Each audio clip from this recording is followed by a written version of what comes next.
Vous restez appuyé sur Power. Donc, il va nous dire quand. Il va nous dire quand. C'est pour mettre un petit laser en fait. Ah, je sais pas.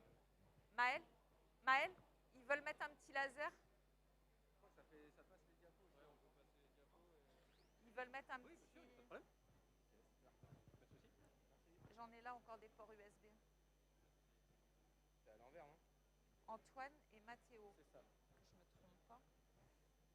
Vous voulez que je dise vos noms de famille ou pas? Non, les Comme prénoms. vous voulez.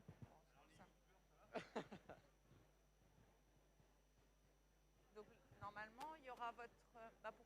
Il y aura votre. Ici, il y aura une incrustation de vous. Ok. Et le diaporama va se passer. Ouais.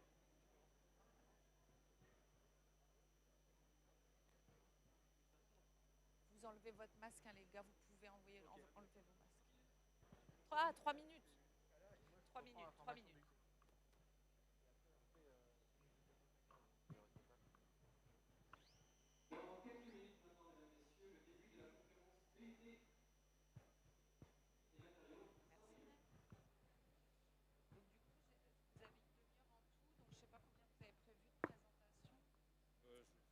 Bon, on devrait tenir un quart d'heure, 20 minutes. Voilà, et puis après, c'est les questions. Voilà, ok. S'il n'y a pas de questions du public, des fois, j'en pose des gentils. Ok, ça marche. Ouais, nickel. Ça me va.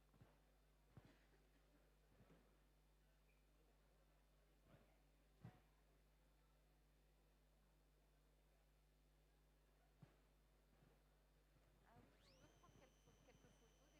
Pareil, je te prendrai quand tu feras. Tu prends un petit peu en complément.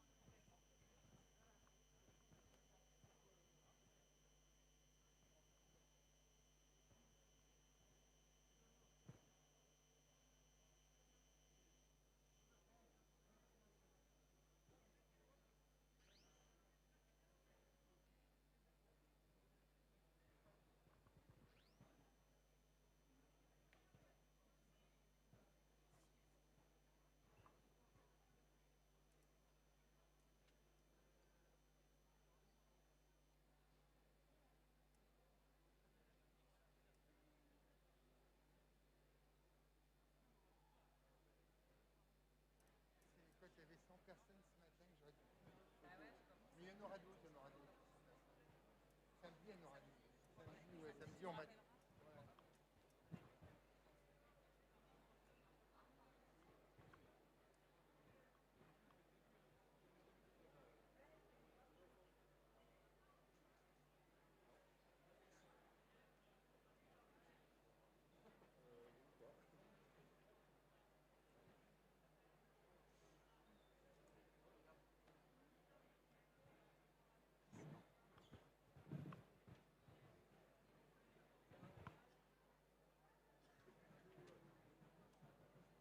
Bonjour à tous, je vous remercie d'être présents pour la conférence qui concerne la présentation du BUT Génie des matériaux, fait par 2 étudiants de l'IUT de Saint-Brieuc, Antoine et Mathéo. Je vous laisse la parole. Alors bonjour à tous, aujourd'hui on est venu vous présenter le BUT Sciences et Génie des matériaux de Saint-Brieuc. Donc comme vous le savez, le DUT il s'est transformé depuis cette année en BUT. Donc ça se passe en 3 ans. Donc nous on est la dernière année en DUT. Donc ça s'est transformé en BUT, c'est-à-dire que ça se passe en 3 ans. On peut, après la 3e année, du coup, on a le diplôme, le bachelor universitaire de technologie, qui correspond à une licence, enfin niveau licence. On peut potentiellement sortir du BUT à la 2e année, et on a le niveau DUT. Donc le BUT, on a toujours le même choix de spécialité. On a une pédagogie adaptée avec un nombre de places assez conséquent. Donc dans la promo, on est 52 en moyenne. On a des équipes pédagogiques très investies pour nous. On est une petite promo, donc les professeurs sont là pour nous et pour nous aider dans nos projets pour l'avenir. C'est une formation sélective et qui est accessible pour les bacs généraux. Donc là, bac S, mais maintenant c'est plus maths physique, maths SVT. Ou des bacs technologiques STI 2D, STL. Et donc la formation, elle est reconnue donc, en France et en Europe, enfin, à l'international. Et c'est des compétences très recherchées par les entreprises.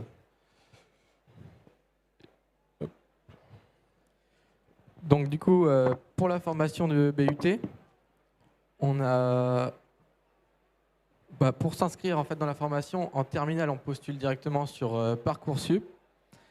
Et après, du coup, on va demander pour intégrer le BUT du coup à Saint-Brieuc.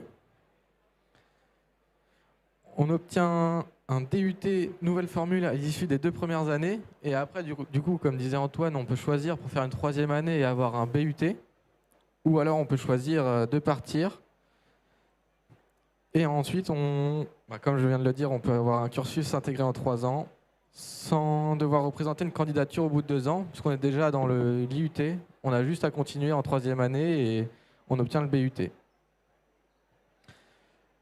La formation est fortement structurée autour de compétences professionnelles. On a 600 heures de projet, donc on va expliquer juste après ce que c'est, en quoi consistent nos projets. Et on a 26 semaines de stage réparties dans les 2 dernières années. Pardon. On a une alternance possible dès la 2e année du BUT. On peut aussi la faire sur la 2e année et 3e année, ou alors la commencer seulement en 3e année. Et enfin, on bénéficie de frais d'inscription universitaire ou de l'exonération si je suis boursier. Donc les boursiers n'ont pas de frais universitaires et en plus ont une réduction aussi au niveau du Crous pour manger le midi.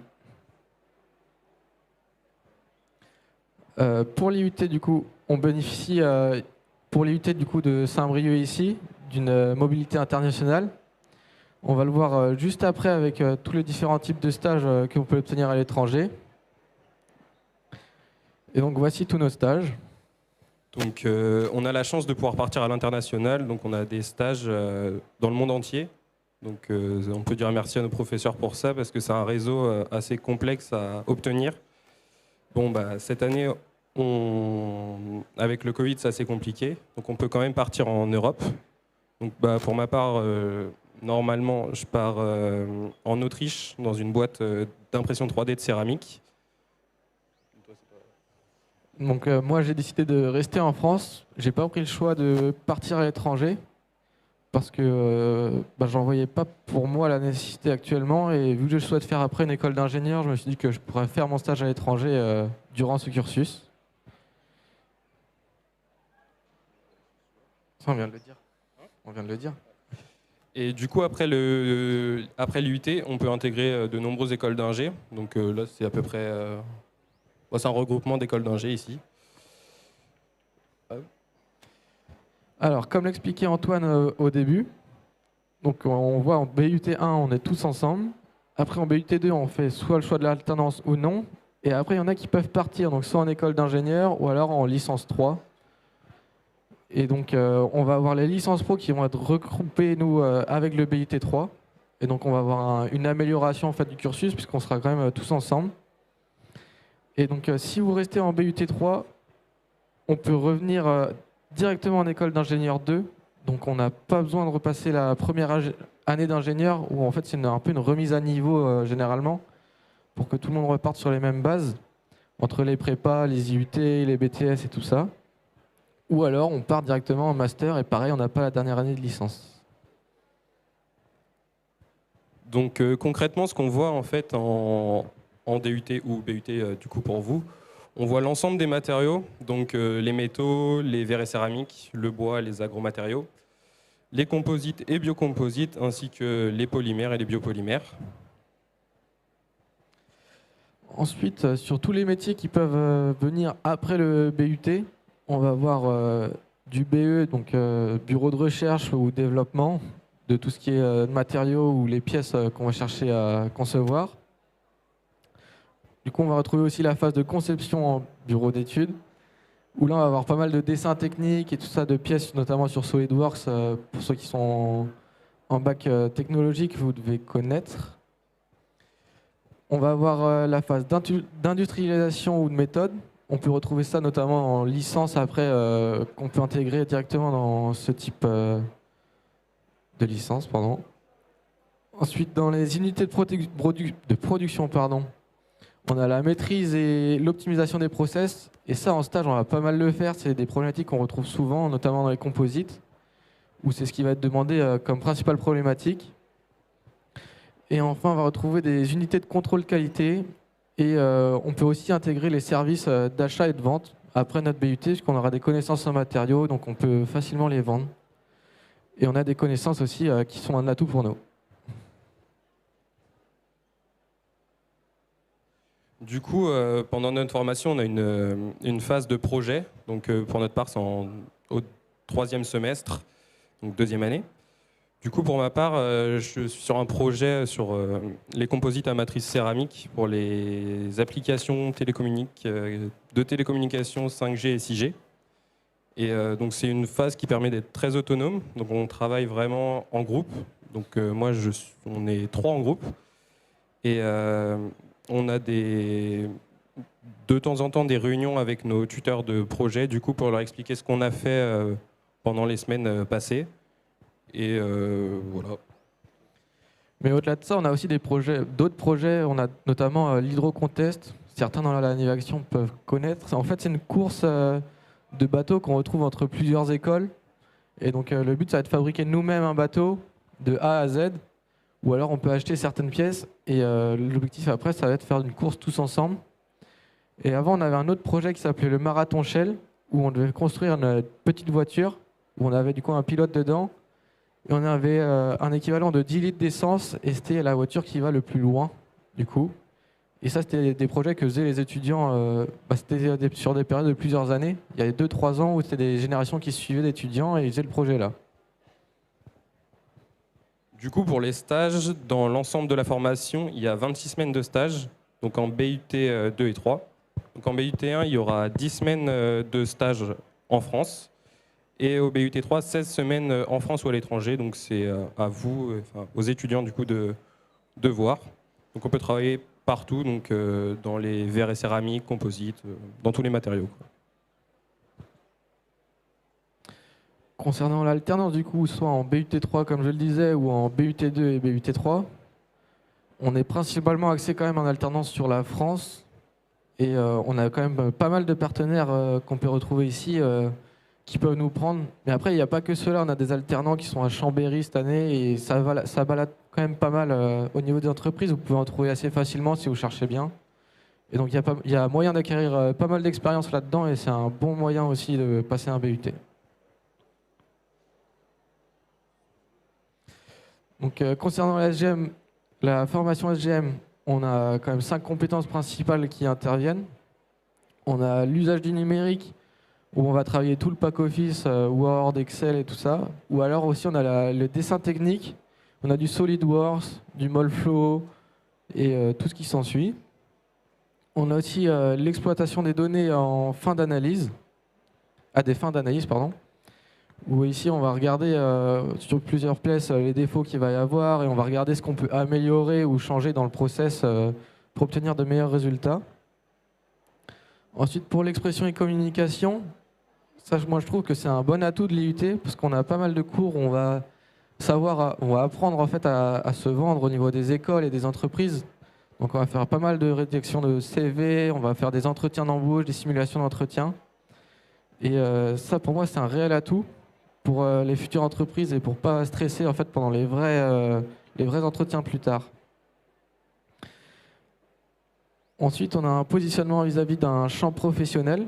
Donc, comme je disais, on a une simulation de recrutement où c'est des vrais RH ou des personnes d'entreprise en partenariat avec l'IUT ou même des connaissances de certains profs. Ils viennent d'eux-mêmes juste pour qu'on s'entraîne à faire des simulations de recrutement. Et comme ça aussi, ils voient un peu déjà nos profils, nos différents profils. Et ça nous permet d'apprendre à gérer le stress et à eux de nous connaître. Et ensuite, enfin, on a une action en responsabilité au sein d'une organisation où en fait, ben, là, on travaille tous en groupe dans toute la promo et on avance à peu près tous ensemble. On a des projets tous, on a tous des projets, du coup, on peut venir s'entraider entre nous. Et on travaille aussi pas mal en groupe au niveau des TP. Du coup, on crée un vrai esprit de collectivité et on travaille tous ensemble et c'est vraiment sympa à vivre. Du coup, comme Mathéo nous l'a présenté, on a 5 compétences communes à tous les BUT. Il y a vraiment 4 compétences spécifiques pour les SGM. Donc la compétence 1, c'est élaborer des matériaux, éco-concevoir des matériaux, du matériau au produit, mettre en forme les matériaux et caractériser des produits et des matériaux. Concernant l'organisation de la formation, on retrouve dans toutes les années du BUT, on retrouve principalement l'élaboration des matériaux. Ensuite, on va voir aussi comment éco-concevoir du matériau au produit. Donc, l'éco-conception, ça va être principalement le recyclage des pièces ou la réutilisation des anciennes pièces. Ensuite, en compétence 3, on va voir la mise en forme des matériaux, où là, ça va être principalement axé sur nos TP qu'on a énormément à l'IUT. Et enfin, on va voir la caractérisation des produits et des matériaux, où pareil, on retrouve ça dans les TP, et on fait pas mal d'analyses dessus, et c'est très sympa à faire. Donc la compétence 1, qu'est-ce que c'est? C'est l'amélioration d'un produit.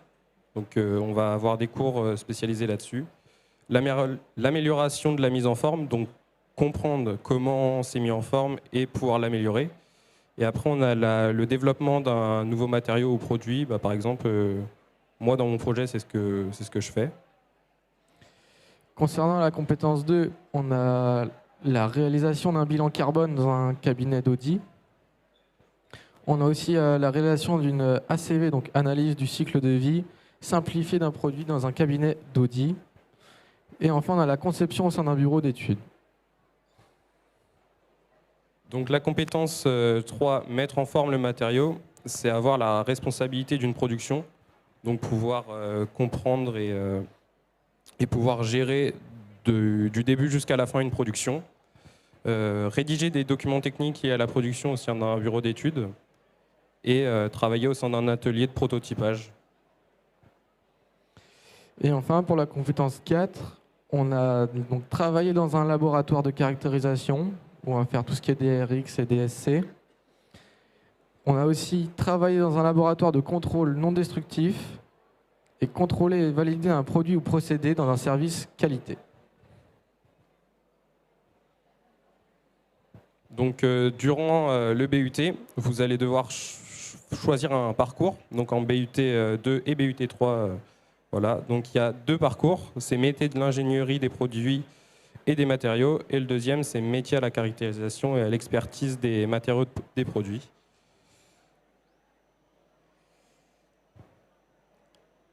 Alors, pour le parcours des métiers de l'ingénierie et des produits et des matériaux, on a développé un produit dans un bureau d'études, où là, comme je le disais tout à l'heure, on va concevoir le produit sur dessin technique pour ensuite l'envoyer à la production.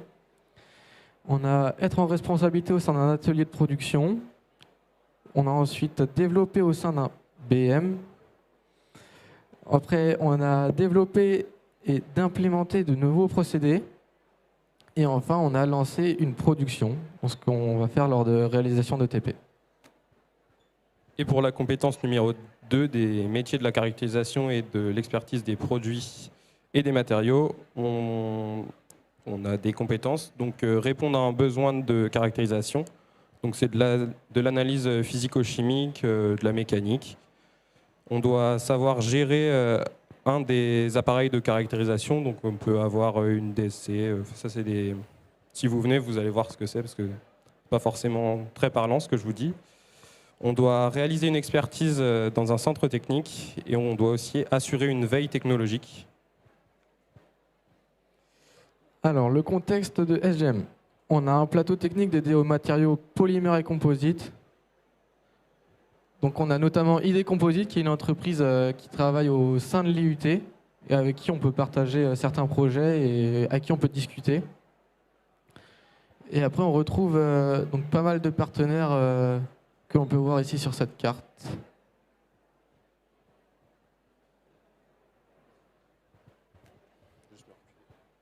Et du coup, on a de nombreuses équipes qui sont en lien avec notre DUT. Donc on a par exemple l'Institut d'électronique et de technologie du numérique, donc l'IETR.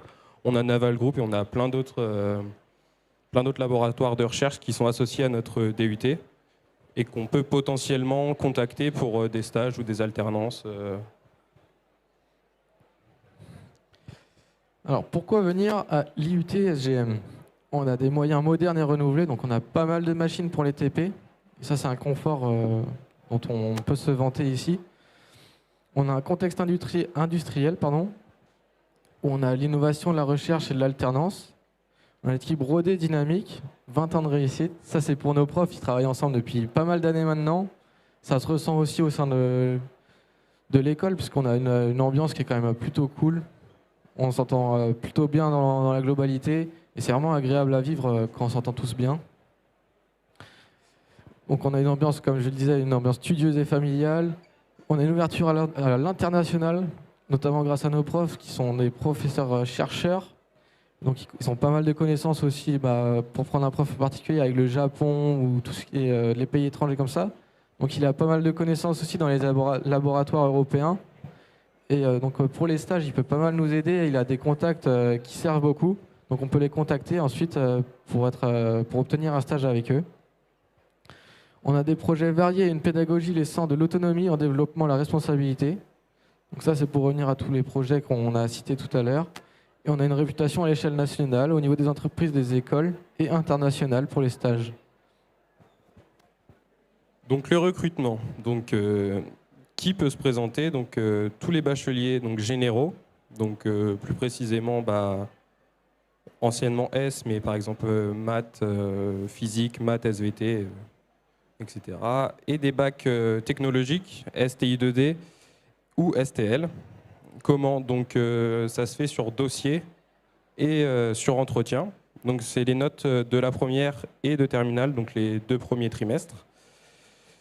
Les appréciations de votre établissement. Et quand, donc c'est à la suite de l'examen de vos dossiers, vous pouvez être appelé pour un entretien avec les professeurs. Et donc pour des petites informations supplémentaires sur l'IUT, on a un coût de scolarité qui est de 200 € par an pour les non-boursiers. Donc pour les boursiers, ce sera remboursé normalement. Et on a une candidature dématérialisée en ligne, notamment via Parcoursup, comme on l'a cité juste avant. Et du coup, je ne sais pas si vous avez des questions concernant notre formation. Il y a des questions par rapport au déroulé? Sur une conception d'un matériel ou surtout d'un projet, à quel niveau vous agissez sur la mise en forme de la pièce? Donc SolidWorks ou autre, voilà. Du coup, pour la conception de pièces, c'est vraiment de A à Z. On va commencer par se concerter, comprendre ce qu'il faut, quelle pièce, comment il faut la mettre en forme, quel matériau, etc. Donc c'est vraiment de A à Z et quel procédé de mise en forme.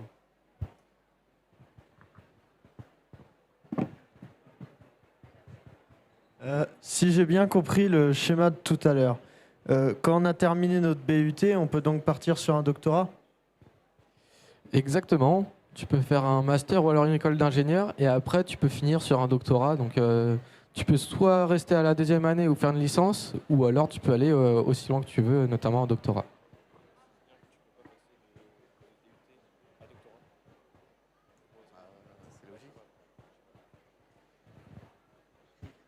D'autres questions sur les modalités, l'IUT de Saint-Brieuc? Est-ce que après le BUT, il faut quand même faire une prépa pour rentrer en école d'ingé? Du coup, là, c'est pas spécifié, mais en fait, après le BUT, tu peux faire une prépa. Donc, c'est sur un an. C'est une prépa ATS. Et en gros, tu regroupes sur un an le programme à peu près de 2 ans de prépa. Et après, il faut quand même que tu passes les concours pour rentrer en école d'ingé. Donc, la chance avec le BUT, c'est que c'est sur dossier. Donc, tu n'as quand même pas plus de chance, mais...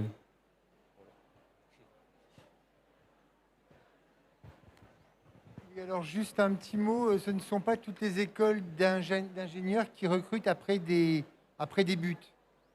Il y a des écoles qui recrutent directement après les classes préparatoires, d'autres qui recrutent à bac+2, bac+3. Mais bon, ça dépend. Il faudra vous renseigner selon l'école que vous désirez entreprendre. Et je voulais poser une question comme ça à titre personnel.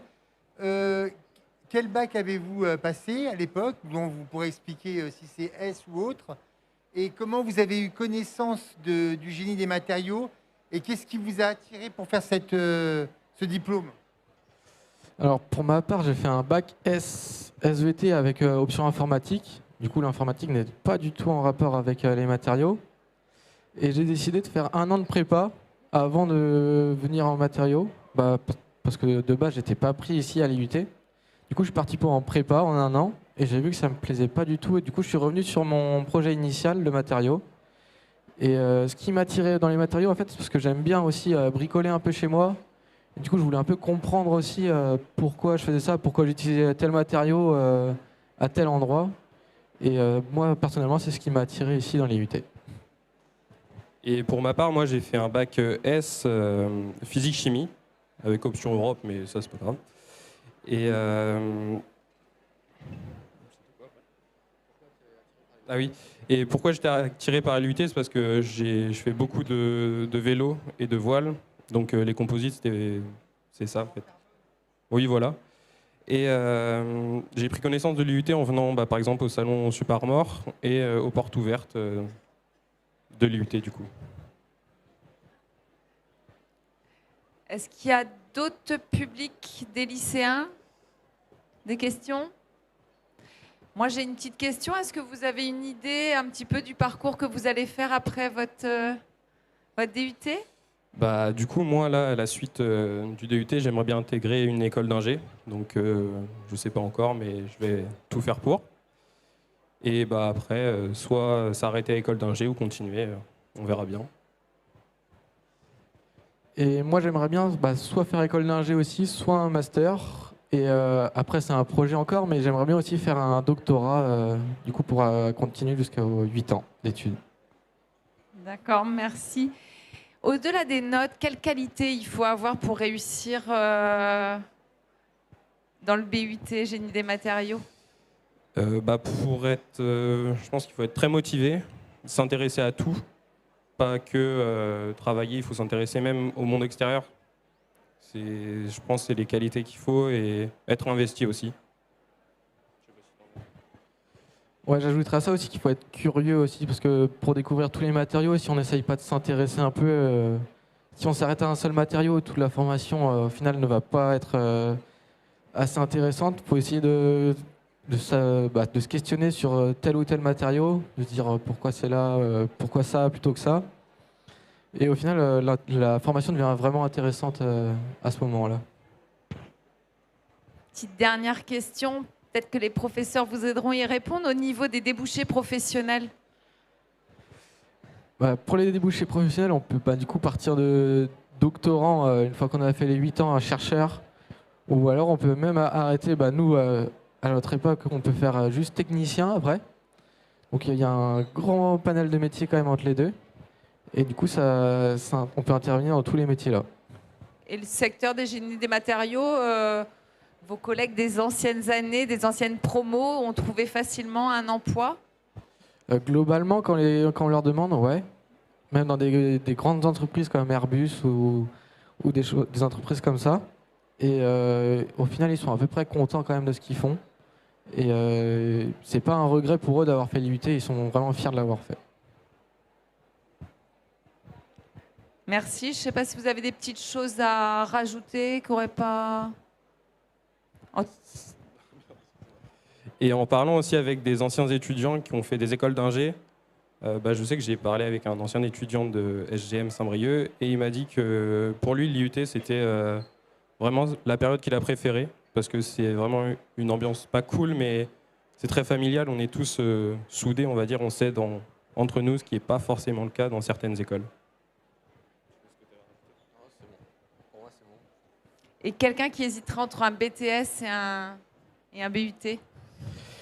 Moi, je dirais qu'il faut s'il est motivé et qu'il se sent de se donner les moyens, il peut arriver à faire un IUT. Et pour avoir des débouchés aussi tout aussi belles, dans tous les cas. Mais vraiment, l'ambiance famille qu'on peut avoir et tout le soutien qu'on a des profs ici, c'est vraiment un truc que je conseille énormément. Dernière question. Tu apprends mais si dans tous les cas on voulait faire une école d'ingé, pourquoi est-ce que on irait plutôt à l'IUT? Parce que du coup on perd 1 ou 2 années plutôt que d'aller directement faire une prépa intégrée dans une école d'ingé. Alors du coup, on fait 2 ans nous ici. Après pour intégrer une école d'ingénieur, mais pendant que nous on est en 2 ans, les autres ils sont en prépa ou prépa intégrée ou BTS. Donc au final, à la 3e année, on effectue une remise à niveau tous ensemble. Et à la fin de la 3e année, on arrive avec tous le même niveau normalement. Donc au final, soit on prend le parcours prépa où c'est quand même pas mal de boulot et pas mal de pression, ou soit on est ici où on travaille quand même, mais on est dans une ambiance beaucoup plus cool et plus saine. Et aussi, la différence entre DUT et prépa, c'est que prépa, c'est beaucoup de théorique. Donc, c'est gratter sur une feuille pendant des heures, on va dire. Alors que la force du DUT ou BUT, c'est qu'il y a beaucoup de pratique et on peut mettre en œuvre ce qu'on apprend pendant nos cours magistraux et les TD en TP, du coup. Oui, je rajouterais que c'est plus professionnalisant par rapport. Il y a des périodes de stage qui sont importantes quand même en BUT. Et au niveau de la façon de travailler, on n'est pas sur les mêmes méthodes. Donc ça peut plus, les prépas peuvent correspondre davantage des fois à certains élèves, moins à d'autres et vice-versa. Donc c'est en fonction aussi de ces méthodes de travail. Et moi je rajouterais par rapport au BUT sur certaines prépas intégrées par exemple, là le cursus, c'est un cursus dans un universitaire avec une scolarité donc qui n'est pas sur les mêmes coudes que certaines écoles d'ingénieurs. C'est pas négligeable. Nous remercions chaleureusement Mathéo et Antoine pour cette présentation. Il y a des compétences à l'oral qui ont été bien travaillées. Merci beaucoup. Donc je rappelais, c'était l'IUT de Saint-Brieuc. Merci.